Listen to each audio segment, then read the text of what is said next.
The chances of such an arrangement of DNA arising by sheer chance are 4 to the 250,000th power, and that's generous. To think that it just accidentally got that way.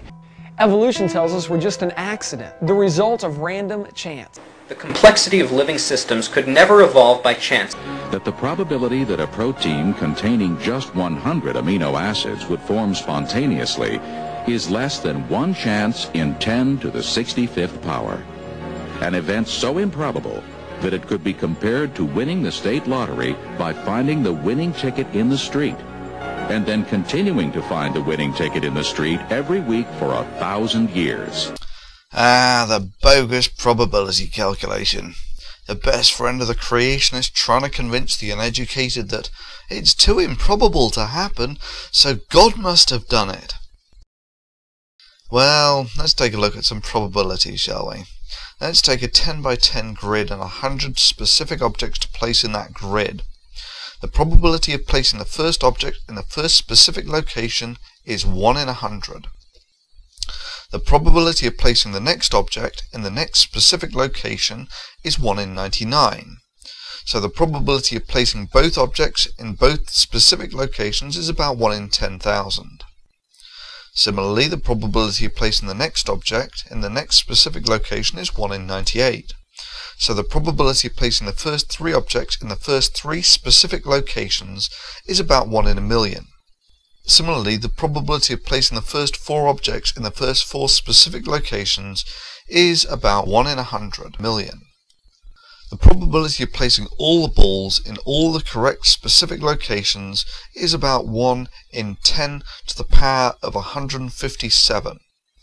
An event so improbable that it could be compared to winning the state lottery by finding the winning ticket in the street, and then continuing to find the winning ticket in the street every week for 1,000,000 years. So why do I mention this?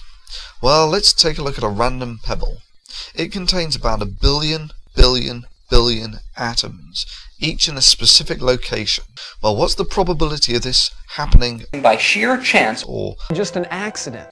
Well, to give you some perspective on this, merely to place the first atom in this first specific location is about 1 in a billion.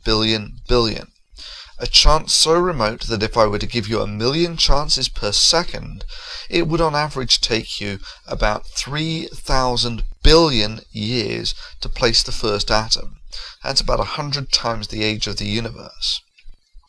Now, this isn't the probability of getting all the atoms in the right location to begin with. This is the probability of actually, given these atoms, what are the chances of having them in this specific configuration. So what does this calculation show? That pebbles are infinitely improbable, so God must have made them? Well, no. Actually, this is a field of chemistry known as statistical thermodynamics. Any configuration is almost infinitely improbable. However, ultimately, no matter how improbable, the system must exist in a state. In this sense, the creationist probability calculation is utterly pointless. All they have done is calculate the probability of a single state.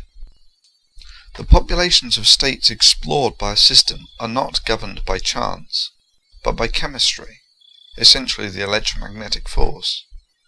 This too is a factor the creationists simply do not take account of. It's like dropping a ball and asking, what are the chances of the ball falling randomly in a specific direction?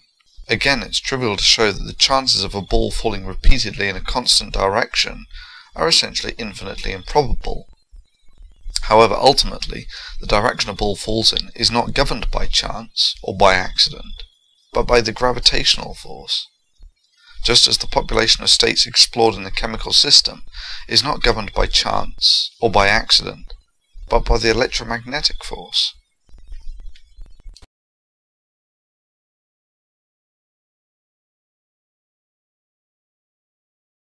The result of random chance. Systems could never evolve by chance. To think that it just accidentally got that way.